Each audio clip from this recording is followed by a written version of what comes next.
तो दोस्तों आज मैं एक्सप्लेन करने वाला हूँ शडर एक्सक्लूसिव हॉरर फिल्म को जिसका नाम है फ्रेवोका, जो कि एक आयरिश फोकलोर के ऊपर बेस्ड मूवी है। अब फ्रेवोका मतलब होता है ऐसी जड़ें जो कि बाहर नहीं आ सकती, यानी कि ऐसी जड़ें जो कि आपस में उलझी रहती हैं और उनको बाहर निकालना काफी मुश्किल होता है। ये मूवी काफी इंटरेस्टिंग है क्योंकि यहाँ पर फोकलोर होने के साथ साथ यहाँ पर आपको काफी सारी और भी चीजें देखने के लिए मिलेंगी जो कि रियल लाइफ में भी होती हैं। तो उम्मीद करता हूँ कि आपको ये फिल्म और इसका थीम जरूर पसंद आएगा।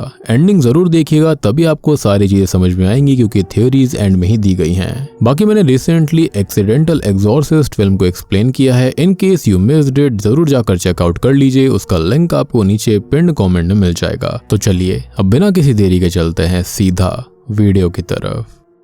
तो कहानी की शुरुआत 1973 से होती है, जहां पर हम कुछ लोगों को देखते हैं। ये लोग काफी अजीब दिखाई दे रहे थे और उन्होंने अपने सर पर कोन के आकार के मास्क पहने हुए थे। दरअसल ये लोग एक वेडिंग में जा रहे होते हैं जो कि पेग नाम की लड़की की थी और उन लोगों का इस तरह से ड्रेसिंग करना वहीं के ट्रेडिशन का यानी कि आयरिश ट्रेडिशन का हिस्सा था। खैर इसके बाद हम पेग को देखते हैं जिसकी शादी हो रही थी और वो अपने हस्बैंड के साथ बैठी थी, लेकिन इसी बीच वो उठकर वहां से बाहर की तरफ जाती है क्योंकि उसकी तबीयत उसे ठीक सी नहीं लग रही होती। बाहर आकर वो वॉमिट करने लगती है। खैर इसी बीच वहां पर वो एक गोट को देखती है और थोड़ी देर बाद उसका हस्बैंड उसको ढूंढता हुआ बाहर आता है, लेकिन बाहर उसे पेग नहीं मिलती, लेकिन उसे वहां पर उनकी वेडिंग रिंग मिलती है। खैर इसके बाद में सीन प्रेजेंट डे पर आता है जहां पर हम एक लेडी को देखते हैं और वो गाना गा रही थी, साथ ही साथ वो नाच भी रही होती है और अचानक ही वो गाना गाने के बाद अपने आप को लटका लेती है और वहीं पर खत्म हो जाती है। जिसके बाद दिन ऐसे ही गुजरते रहते हैं और उसकी बॉडी डिकम्पोज होने लगती है और फिर वो रस्सी भी वहीं पर टूट जाती है जिससे कि वो लेडी लटकी हुई थी। जिसके बाद एक दिन रेस्क्यू वर्कर्स वहां पर आते हैं और उसकी बॉडी को वहां पर देखते हैं और ये असल में इस मूवी का इंट्रो था।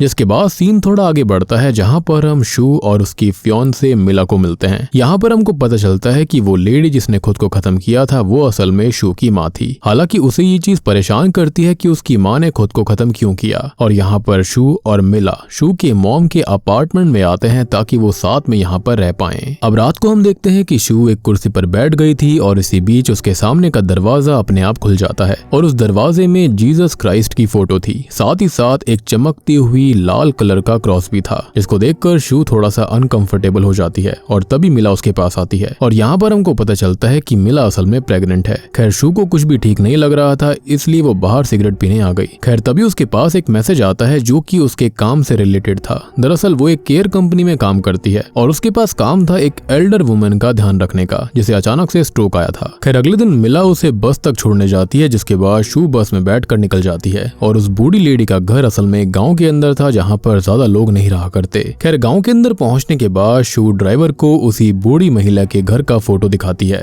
और उससे उसका पता पूछती है, लेकिन ड्राइवर को इसके बारे में ज्यादा जानकारी नहीं होती, इसलिए वो वहीं पर बैठे हुए एक आदमी से इस चीज के बारे में पूछता है। अब वो आदमी उस लेडी के घर के फोटो को देखकर ड्राइवर से कहता है कि इस लड़की से कहो कि ये वापस घर लौट जाए और यहाँ पर शू उससे रिक्वेस्ट करती है और तब जाकर वो उसका एड्रेस उसको बताता है। जिसके बाद में शू उस बूढ़ी महिला के घर की तरफ बढ़ जाती है। अब इसी बीच रास्ते में उसे एक लड़का दिखाई देता है जिसके हाथों में एक गोट थी और वो उसको ही घूरे जा रहा था। खैर शू अभी इस पर इतना ध्यान नहीं देती और उस ओल्ड लेडी के घर पर पहुंच जाती है। अब शू घर के अंदर आवाज लगाती है लेकिन कोई भी आवाज उसकी नहीं सुनता, लेकिन थोड़ी देर के बाद में वो बूढ़ी महिला वहां दरवाजे पर आती है, लेकिन वो ओल्ड लेडी उससे पूछने लगती है कि वो है कौन। तब वो उसे समझाने की कोशिश करती है कि वो उसकी नई केयर टेकर है। खैर अब शू उससे ये पूछती है कि क्या वो ठीक है और उसके कहते ही वो ओल्ड लेडी वहीं पर सूसू करना शुरू कर देती है, जिससे पता चलता है कि उसकी बॉडी पर अब उसका कोई भी बस नहीं था, वो काफी बीमार थी। और ये करने के बाद वो लेडी अंदर चली जाती है। अब शू के पास कोई और रास्ता भी नहीं था इसलिए वो दरवाजे के ग्लास को तोड़कर दरवाजा खोलती है और अंदर जाकर उस लेडी को ढूंढने लगती है, लेकिन वो लेडी उससे छुप रही थी। इसी बीच शू को एक लाल दरवाजा दिखाई देता है जिस पर घोड़े की नाल लटकी हुई थी और आयरिश फोकलोर में कहा जाता है कि घोड़े की नाल रखने से बैड लक नहीं आता। खैर इसी बीच वो ओल्ड लेडी भी उसे पीछे से देख रही होती है, लेकिन तभी उसके हाथों से सीड्स गिर जाते हैं और यहाँ पर शू उसको देख लेती है। खैर इसके बाद में शू उन सीड्स को साफ करने लगती है और उसको देखकर वो बूढ़ी महिला ये कहती है कि क्या वो ये सब करने यहाँ पर आई है। तब शू कहती है कि वो यहाँ पर उसका ध्यान रखने आई है। खैर इसके बाद में शू उस ओल्ड लेडी से बात करने लगती है और बातों के दौरान हमें पता चलता है कि ये ओल्ड लेडी वही लेडी है जो कि मूवी की स्टार्टिंग में हमें दिखाई दी थी, जिसका नाम पेग है, यानी कि वो भाग गई थी और यहाँ पर पेग उस उससे सिगरेट मांगती है और शू उसको एक सिगरेट देती है, जिसके बाद वो उसको नहलाने लगती है। लेकिन पेग उसे अपने आप को छूने नहीं देती। वो कहती है कि ये सब वो खुद कर सकती है। खैर अब पेग जो होती है वो खुद से ही कपड़े पहनने लगती है, लेकिन इसी बीच शू जो होती है वो नोटिस करती है कि पेग के कमर पर कुछ अजीब से निशान थे और ये निशान ट्री की रूट्स की तरह दिख रहे थे। एंड टू बी ऑनेस्ट मैं आपको बताना चाहूंगा कि यहाँ पर फ्रेवोका मतलब भी रूट्स ही होता है, एक ऐसी रूट जो कि बाहर नहीं आती। बहुत ही ज्यादा टाइटली उन्होंने जकड़ा होता है जमीन को, जिस पर शू अभी इतना ध्यान नहीं देती। जिसके बाद में शू पेग से कहती है कि उसे सोना है। तब पेग उसे कहती है कि उसका जहां मन करे वो सो सकती है। जिसके बाद में शू सोने चली जाती है, लेकिन उसे मिला को कॉल करना था, इसलिए वो वहां का टेलीफोन इस्तेमाल करने लगती है। लेकिन टेलीफोन जो था वो सही नहीं था, इसलिए फोन नहीं लगता। लेकिन तभी उस टेलीफोन पर कॉल आता है और वो शू की कंपनी से था। शू को वो लोग बताते हैं कि पेग को डिमेंशिया और डिल्यूजन में रहने की बीमारी है, मतलब कि भूलने की बीमारी के साथ साथ वो डिल्यूजन में भी रहती है। अब बात करते वक्त वहां पर पेग आ जाती है और पेग उससे पूछती है कि वो किससे बात कर रही थी। तो वो बताती है कि वो नर्सिंग एजेंसी से बात कर रही थी। जिस पर पेग कहने लगती है कि क्या उसने पहले कंफर्म किया था कि वो नर्सिंग एजेंसी ही है, जिस पर वो हाँ बोलती है। जिसके बाद वो पेग को सुलाने के लिए उसके बेड पर ले जाती है। अब पेग के बेडरूम में उसे उसके पति की फोटो भी मिलती है, जिस पर शू पेग से उसके पति के बारे में पूछती है। तब पेग बताती है कि उसके पति ने खुद को खत्म कर लिया था और साथ ही साथ वो उससे ये भी कहती है कि उसका पति उसके लिए एक डिसअपॉइंटमेंट था। लेकिन अगर शुरुआती सीन्स को देखा जाए तो हमने नोटिस किया था कि वो तो उसे छोड़कर भाग गई थी। खैर अब पेग शू से पूछती है कि क्या वो मैरिड नहीं है, जिस पर शू हाँ करती है। तब पेग कहती है कि तो ये तो काफी अच्छी बात है। और तब शू बताती है कि वो बहुत जल्दी मिला से शादी करेगी, जो कि एक यूक्रेनियन है, यानी कि बेसिकली ये दोनों लेस्बियंस थी। अब पेग देखती है कि मिला प्रेग्नेंट भी है और तब शू बताती है कि ये उनके दोस्त की वजह से पॉसिबल हुआ, यानी कि शायद से इन लोगों ने किसी लड़के के स्पर्म का इस्तेमाल किया होगा और उसके बाद में यहाँ पर वो प्रेग्नेंट हो गई होगी। बेसिकली इन दोनों को ही बच्चा चाहिए था, यानी कि शू को और मिला को। खैर अब यहाँ पर मुझे समझाने की भी जरूरत नहीं है कि ये कैसे पॉसिबल हुआ होगा, लेकिन फिर भी मैंने आपको थोड़ी बहुत एक्सप्लेनेशन दे दी है। अब यहाँ पर पेग उसको समझाती है कि एक लेडी के ऊपर कितना बोझ होता है। लोग सोचते हैं कि आदमियों के ही कंधों पर सारा बोझ होता है, लेकिन असल में वो लेडीज होती हैं जो कि सबसे ज्यादा बोझ को अपने ऊपर लेकर चलती हैं, जो कि मेरे ख्याल से सच भी है। खैर अब बच्चे पैदा करना, शादी करना, सारे काम करना, एटसेट्रा एटसेट्रा, वो ये सारी बातें बता रही थी। और यहाँ पर पेग उसको यही समझा रही होती है कि लेडीज की लाइफ कितनी डिफिकल्ट होती है। खैर इसके बाद शू पेग को सुलाकर बाहर मिला से बात करने आती है, जहाँ पर वो उसको कहती है कि वो जल्दी से जल्दी यहाँ से आजाद होकर उसके पास आ जाएगी। अब बाहर उसको एक पेड़ मिलता है जहाँ पर कई सारे कपड़े और रिबन्स टंगे हुए थे। अब ये जो चीज है वो आयरलैंड के फोकलोर से आती है, जिसे क्लूटी ट्रीज कहा जाता है। ये एक ट्रेडिशन है जिसके अंदर लोग एक पेड़ पर कपड़े और रिबन्स लटकाते हैं। अक्सर ये कपड़े उन लोगों के होते हैं जो कि बीमार होते हैं। अब वहाँ के लोगों का ये मानना है कि इन कपड़ों के अंदर नेगेटिविटी आ जाती है, जिसके चलते वो कपड़ा फटेगा और गल जाएगा, और वैसे ही जिस व्यक्ति का ये कपड़ा यहाँ पर लटकाया गया होगा वो ठीक होता जाएगा। खैर अब हम फिर से मूवी पर आ जाते हैं, जहाँ पर शू को अपने पीछे अपनी माँ की डेड बॉडी की प्रेजेंस फील होती है, लेकिन पीछे मुड़ने पर वहाँ पर कुछ नहीं था। खैर अब इसके बाद वो घर के अंदर जाती है, जहाँ पर वो उस लाल दरवाजे को खोलने की कोशिश करती है, जहाँ पर उस घोड़े की नाल को लटकाया गया था, लेकिन असल में वो लॉक्ड होता है। जिसके बाद वो नहाने लगती है, लेकिन नहाते टाइम उसे किसी के बड़बड़ाने की आवाज आने लगती है। ये सुनकर वो चेक करने जाती है, लेकिन उसे कुछ नहीं मिलता।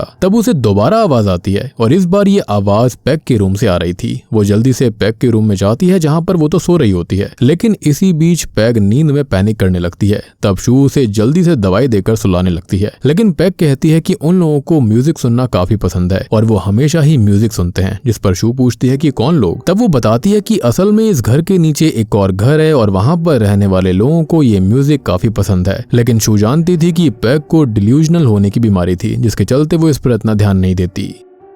अब अगले दिन शू जो होती है वो ब्रेकफास्ट बनाती है और पेग को सर्व करती है। तब पेग उससे एक गिलास पानी मांगती है और जब शू पानी लेने जाती है तो पेग जो होती है वो चुपके से शू के ब्रेकफास्ट के अंदर ढेर सारा नमक डाल देती है और ये चीज जो होती है वो शू को पसंद नहीं आती। अब सीन चेंज होता है, जहाँ पर शू टाउन में कुछ सामान खरीदने जाती है, जहाँ पर एक शॉप में लोकल लोग पेग के बारे में उससे पूछते हैं और साथ ही साथ उसको बताते हैं कि पेग काफी अजीब है और वो लोकल्स के साथ ठीक से नहीं रहती। खैर अब घर जाते वक्त एक लोकल लेडी उसे कंपनी देती है, जो कि उसको बताती बताती है कि पेग पहले असाइलम में थी। इसके बाद में शू घर पहुंचती है जहां पर पेग उससे नाराज थी क्योंकि घर के अंदर एक चूहा घुस गया था। शू उस चूहे को डस्टबिन में फेंक देती है। अब रात में शू उस लाल दरवाजे के अंदर जाती है जहां पर उसे कुछ अजीब लोग दिखते हैं जिन्होंने मास्क पहने हुए थे। खैर अब अंदर जाने पर उसे एक कैस्केट के अंदर उसकी माँ की बॉडी मिलती है जिसको देखकर वो उसे छूने लगती है, लेकिन उसकी माँ उसको पकड़ लेती है और वहां पर मिला भी थी। लेकिन हम जानते हैं कि असल में ये सब शू का एक डरावना सपना होता है जो कि उसको वहां रहने की वजह से आ रहा था। ऑब्वियस सी बात है उसको यहाँ पर रहना अजीब लग रहा होता है। साथ ही साथ वो मिला से भी दूर थी,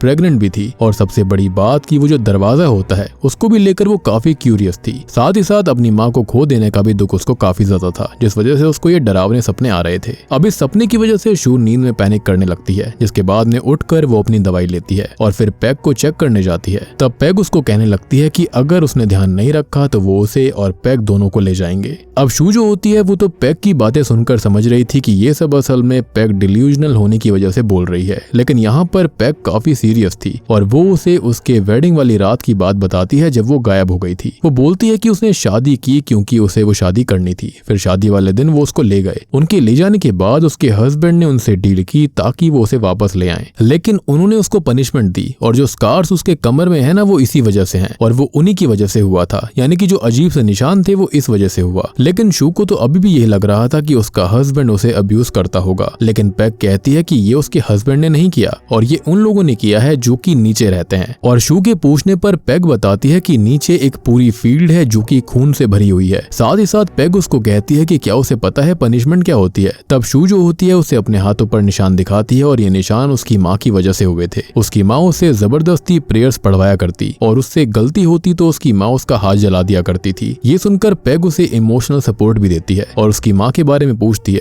तो शू बताती है कि उसकी माँ ने खुद को खत्म कर लिया था और दोस्तों यही कारण था कि शू जीसस क्राइस्ट की तस्वीर और उस लाल क्रॉस को देखकर डर गई थी क्योंकि ये सब उसके पास्ट के ट्रॉमा को ट्रिगर करता था। खैर आज रात पेग जो होती है वो शू को अपने पास ही सुला लेती है क्योंकि उसके साथ भी सिमिलर चीजें घटित हुई थी।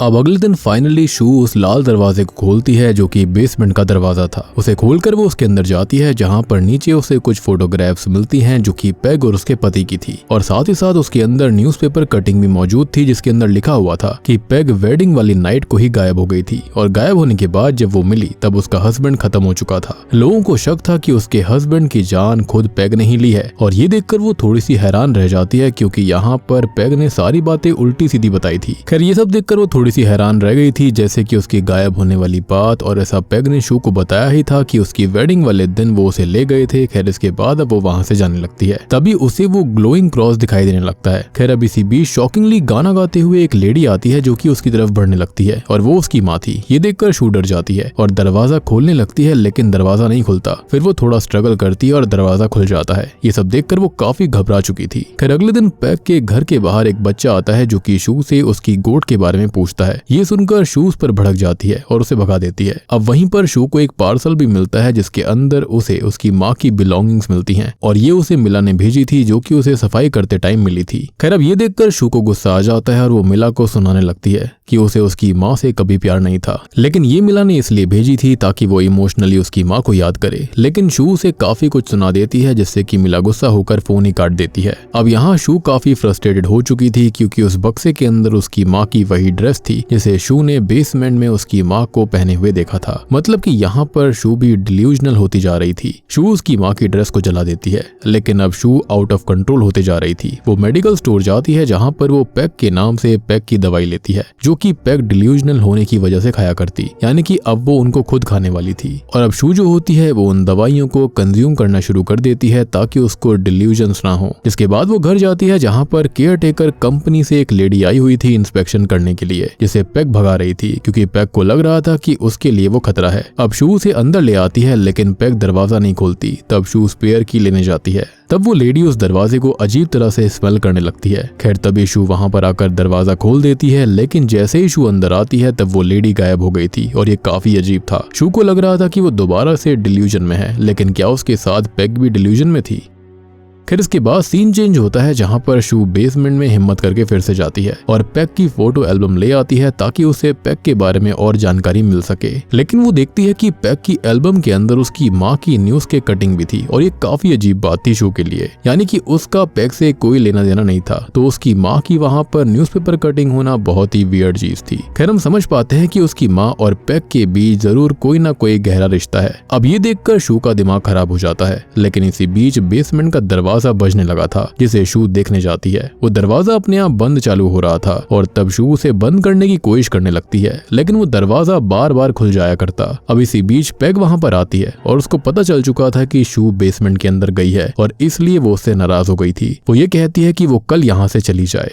खैर अब शू जो होती है वो अगले दिन अपनी मेडिकल अपॉइंटमेंट के लिए जाती है क्योंकि उसे काफी ज्यादा डिल्यूजन्स हो रहे थे, लेकिन हॉस्पिटल पहुंचकर उसे कुछ भी ठीक नहीं लगता, इसलिए वो घर जाने का सोचती है, जहां पर उसे ग्रोसरी स्टोर से पता चलता है कि आज कोई बस नहीं है उसके घर जाने के लिए। और यहाँ पर जो ग्रोसरी स्टोर की ओनर होती है वो उसका मजाक बना रही थी, जिसको सुनकर शू उसके ऊपर भड़क जाती है। खैर यहाँ पर उसके पास कोई चारा नहीं था, इसलिए उसे आज फिर से पेग के पास ही रुकना पड़ेगा। दूसरी ओर पेग शू के सामानों के बक्से को देखने लगती है, जहाँ से उसे शू की माँ की पुरानी फोटोज और साथ ही साथ शू के फोटोज मिलते हैं, जिनको देखकर वो थोड़ी इमोशनल सी हो जाती है। दूसरी ओर हम शू को देखते हैं जिससे झाड़ियों के अंदर से कुछ आवाज आती है और तभी उसे उस बच्चे की गोद दिखाई देती है जिसके बारे में वो पूछने आया था। लेकिन शू जो होती है वो उसको इग्नोर करके वहां से पेग के पास चली जाती है। लेकिन अब पेग जो होती है वो शू से ये पूछती है कि उसकी माँ अपाहिज पैरों के साथ पैदा हुई थी, राइट? और ये सुनकर शू हैरान थी कि उसे इस बारे में कैसे पता, क्योंकि उसने कभी ऐसी बात उसे नहीं बताई थी। तब पेग रिवील करती है कि असल में वो उसकी नानी है, मतलब कि शू की माँ पेग की ही बेटी थी। अब यहाँ पर पेग उसे बताती है कि सालों पहले उसने शू की माँ को खुद से दूर भेज दिया था। दरअसल पेग के पति ने उनसे डील करी थी कि वो उनके बच्चे को उसे दे देंगे, मतलब कि शू की माँ के बदले में उन्होंने पेग को मांगा था। लेकिन बाद में उन्होंने शू की माँ को कहीं दूर भेज दिया ताकि वो सुरक्षित रहें, और अब यहाँ उन्होंने अपना प्रॉमिस तोड़ दिया था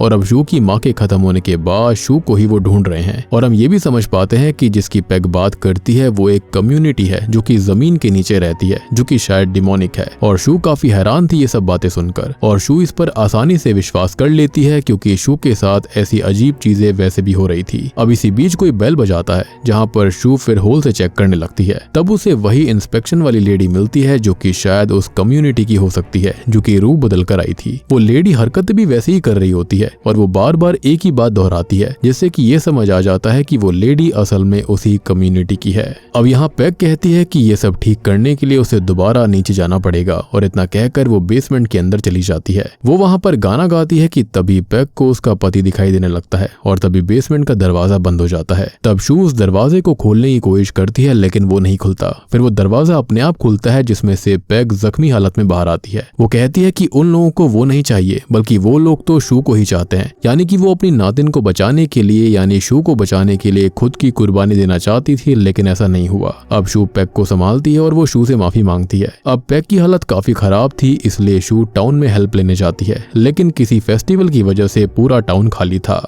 और सबसे बड़ी बात की जो अपने घर के अंदर थे वो शू की कोई भी हेल्प नहीं करना चाहते थे। तभी शू को एक आदमी दिखने लगता है जिसने की मास्क पहना हुआ था, और साथ ही साथ वहाँ कुछ और लोग भी मौजूद थे जिन्होंने अजीब सा गेटअप करके रखा था। और साथ ही साथ हम उन कोन शेप्ड मास्क पहने वाले लोगों को भी देखते हैं जो कि शू के पीछे पड़ गए थे। अब शू भागकर घर पर आती है और दरवाजा अंदर से बंद कर लेती है, लेकिन वो लोग अभी उसके पीछे थे। जिसके बाद शू ऊपर जाती है, जहाँ पर पेग शू को कहने लगती है कि शायद अगर वो खत्म हो जाए तो वो लोग उसे नहीं ले जाएंगे। और इसी बीच कई सारे लोग दरवाजे पर दस्तक देने लगते हैं जो कि टाउन के लोग थे, लेकिन असल में वो टाउन के लोग नहीं बल्कि उसी कम्युनिटी के लोग थे, और इसलिए शू दरवाजा नहीं खोलती। अब इसी बीच शू को वही लाल क्रॉस दिखने लगता है और जीसस क्राइस्ट की तस्वीर भी थी जो कि उसके पास ट्रॉमा को ट्रिगर कर रही थी। और तभी उसे उसकी माँ भी दिखने लगती है। अब उसकी नानी पेग उसे रोकने की कोशिश करती है, लेकिन वो नहीं रुकती। तब पेग अपने आप को स्टैब करके खत्म कर देती है, और ये देखकर शू रुक जाती है और उसे काफी दुख होता है कि उसकी वजह से ऐसा हुआ। और अब आपको ये बात समझ में आई होगी कि पेग के न्यूज़पेपर कटिंग के अंदर असल में शू की माँ का जिक्र क्यों था। क्योंकि असल में पेग की ही बेटी शू की माँ थी। अब इसी बीच शू नोटिस करती है कि उसे मिला की आवाज आने लगी है, लेकिन उसे ऐसा महसूस हो रहा था कि वो कम्युनिटी के लोग होंगे। मिला उसे दरवाजा खोलने के लिए बोल रही थी, लेकिन वो दरवाजा नहीं खोलती, जिसके बाद आवाज आना बंद हो जाती है। और शू जब दरवाजा खोलती है और नीचे जाती है तब उसे मिला की एंगेजमेंट रिंग मिलती है और यहाँ पर कंफर्म हो जाता है कि मिला सच में वहां पर आई थी। उसकी रिंग देखकर वो समझ जाती है कि वो लोग मिला को अपने साथ ले गए। तभी शू के सामने एक वेडिंग ड्रेस आ जाती है और वो उसको पहन लेती है और अपनी रिंग निकालकर वो उस लाल दरवाजे के अंदर जाने लगती है। वो बेसमेंट की तरफ जाती है जहाँ पर रास्ते में वो मास्क वाले लोग भी थे। अब यहाँ पर बेसमेंट बदला हुआ सा दिखता है, वहाँ पर पेड़ पौधे भी थे। खैर अब बेसमेंट के रास्ते से वो एक अलग ही जगह पर पहुंच गई थी। ऐसा लग रहा था कि वो एक दूसरे डायमेंशन या फिर दूसरी दुनिया में आ चुकी है और वहाँ के लोग उसके सर पर एक क्राउन पहना देते हैं जैसे कि वो चोजन वन हो। और शू को दूर खड़ा एक आदमी दिखता है जिसके सर पर हॉर्न्स थे और यहाँ पर हम समझ पाते हैं कि ये कोई और नहीं बल्कि डेविल होगा और शायद से उसी से इन लोगों ने डील करी होगी कि जो भी यहाँ पर लड़की पैदा होगी वो उनके पास चली जाएगी। लेकिन ये लोग इस डील को तोड़ते आ रहे थे जिसके चलते फाइनली अब ये शायद पूरी हो गई। और यहाँ पर तभी हम नोटिस करते हैं कि शू की आंखों से खून बहने लगता है। खैर इसके बाद में हमें एक मिड क्रेडिट सीन दिखाया जाता है जहाँ पर मिला उस बेसमेंट के दरवाजे के बाहर बैठकर रो रही थी, जो कि शू को वापस मांग रही होती है और वो ये कहती है कि वो शू के बदले में कुछ भी करने के लिए तैयार है जैसे कि शुरुआत में हुआ था। एंड आई बिलीव कि पेग का पति जो मारा गया होगा ना, उसने भी पक्का यहाँ पर पेग को मांगा होगा, जिसके चलते डेविल ने उस लड़के का सैक्रिफाइस ले लिया यानी कि उसके हस्बैंड का, और उसके बाद से ही पेग पागल सी हो गई होगी। अब सेम चीज यहाँ पर जो हुई होगी वो पेग की बेटी के साथ हो रही होगी, लेकिन जो पेग की बेटी थी उसके बाद में उसे शू पैदा हुई और सेम चीजें उसके साथ भी होने वाली थी, तो उसने शायद से खुद से ही उसको अलग कर दिया था जैसे कि पेग ने यहाँ पर अपनी बेटी को अलग किया। शायद से वो हर किसी को बचाना चाह रहे थे लेकिन अल्टीमेटली ऐसा नहीं हो पाया। एंड आई बिलीव कि अब डेविल जो होगा वो मिला का सैक्रिफाइस एक्सेप्ट कर लेगा, जिसके बाद में जो शू है वो वापस आ जाएगी और उसकी भी लड़की ही पैदा होगी जिसके साथ में ये सेम चीजें होने वाली हैं। यानी कि ये जो लूप है, ये साइकिल है, ऐसे ही चलती रहेगी। और हम जानते हैं कि डेविल क्या करता है, वो लोगों के साथ में छल करता है और यहाँ पर सेम चीज पेग उसके आने वाली जनरेशन के साथ करी गई थी और बूम, इसी के साथ में ये मूवी यहीं पर खत्म हो जाती है। तो दोस्तों ये थी फ्रेवोका फिल्म की कहानी। उम्मीद करता हूँ कि आपको जरूर पसंद आई होगी। ये एक आयरिश फोकलोर से इंस्पायर्ड होकर फिल्म बनाई गई है। साथ ही साथ यहाँ पर फ्रेवोका मतलब होता है एक ऐसी जड़, यानी कि एक ऐसा दर्द जो कि बहुत ही गहरा होता है। एक ऐसे दर्द की जड़ें होती हैं जो कि बाहर निकलने में काफी दिक्कत देती हैं। अब यहाँ पर हम कुछ चीजों के बारे में बात करेंगे ताकि आपको ये मूवी और अच्छे से समझ में आ जाएगी। तो दोस्तों इस मूवी के अंदर हमें ट्रॉमा और गम के बारे में बताया गया है। ट्रॉमा जो कि जनरेशन से चला आ रहा था, हमको बताया गया है कि जब हम अपने इमोशंस और गमों को, परेशानियों को नजरअंदाज करते हैं, उसको दबाने की कोशिश करते हैं, तो वो अचानक हमारे सामने उभर कर आते हैं। और यहाँ पर ठीक ऐसा ही शू के साथ भी था। शू ने कोशिश करी कि वो अपने दुख से दूर चली जाएगी, अपने ट्रॉमा से दूर चली जाएगी, लेकिन उसका दुख और ट्रॉमा उसके सामने आता गया। और ये जो मूवी है वो इसी थीम को एक्सप्लोर करने की कोशिश करती है। अब बात करें हम अंडरवर्ल्ड कम्युनिटी की, यानी कि डेविल वर्ल्ड की, तो जो यहाँ पर अंडरवर्ल्ड कम्युनिटी है वो किसी और दुनिया से ही है और दूसरी दुनिया में जाने का रास्ता उस लाल दरवाजे वाले बेसमेंट से ही था। हो सकता है कि ये चीज जनरेशन से ही चली आ रही हो। बाकी ये मूवी आयरिश फोकलोर के ऊपर बेस्ड है, लेकिन यहाँ पर हमें क्लियरली नहीं बताया गया है कि उस कम्युनिटी का मकसद है क्या। हो सकता है कि डेविल किसी लड़की को चाहता होगा जो कि उसके बच्चे को बेयर कर सके, या फिर कुछ भी हो सकता है। खैर यहाँ पर हमको बस एक थीम दी गई है जिसके अंदर वो कम्युनिटी एक दुख, पास्ट और ट्रॉमा के जरिए किसी को भी चूज करती है। अगर हम इसको एक थीम की तरह देखते हैं तो हम उन लोगों को किसी एंटिटी की तरह नहीं बल्कि किसी पास्ट के ट्रॉमा की तरह जरूर देख सकते हैं, जो कि घूम फिर कर उनके पास वापस आ रहा था।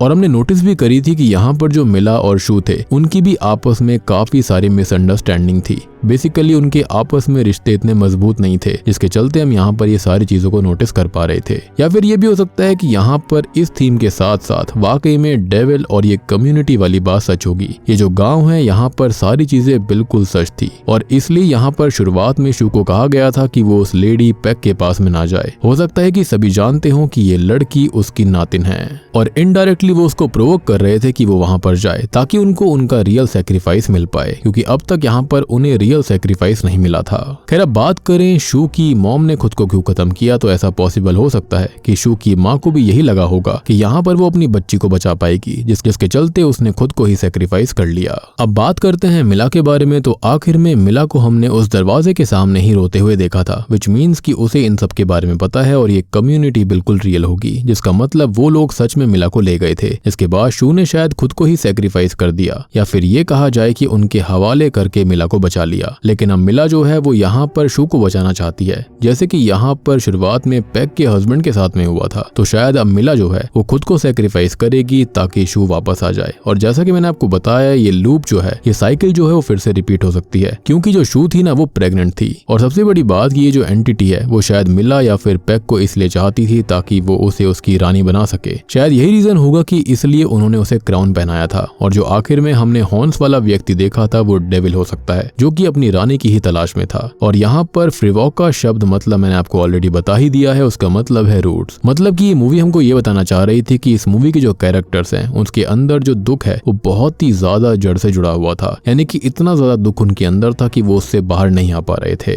तो उम्मीद करता हूँ कि आपको फ्रिवोका फिल्म समझ में आई होगी, अच्छी लगी होगी। और काफी टाइम से इस तरह की मूवी आई नहीं है, मूवी काफी इंटरेस्टिंग है। तो वीडियो पसंद आई हो तो लाइक कर दीजिए, चैनल के ऊपर नए हो तो सब्सक्राइब कर लेना। तो अगर आपका कोई डाउट है या फिर अगर आप कुछ पूछना चाहते हैं तो आप कमेंट सेक्शन में मुझसे पूछ सकते हैं, मैं उसका रिप्लाई जल्दी से जल्दी दे दूंगा। तो वीडियो पसंद आई हो तो लाइक कर देना, चैनल के ऊपर नए हैं तो सब्सक्राइब कर लीजिए। और अगर आपने अभी तक एक्सीडेंटल एग्जॉर्सिस्ट फिल्म को नहीं देखा है जाकर देख लीजिए, उसका लिंक आपको नीचे डिस्क्रिप्शन पिन कमेंट में मिल जाएगा। तो मैं आप सबको मिलता हूँ अगली वीडियो के साथ में, तब तक के लिए